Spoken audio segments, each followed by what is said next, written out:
এজন্য প্রত্যেকটা মানুষের উচিত হলো 24 ঘন্টা পরিপূর্ণ দিনদার হয়ে গুনাহ থেকে তওবা করে মৃত্যুর জন্য তৈরি থাকা।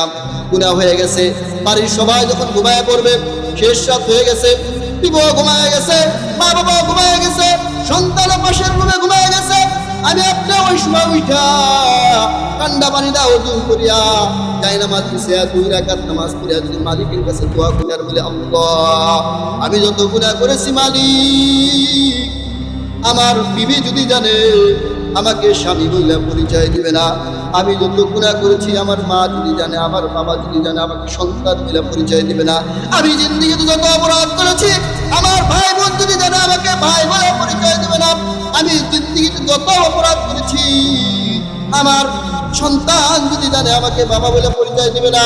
ও মালিক তুমি জানো, দুনিয়ার আর কেউ জানে না, তুমি দয়া মায়া করে আমার জিন্দেগির গুনাহগুলো মাফ করে দাও।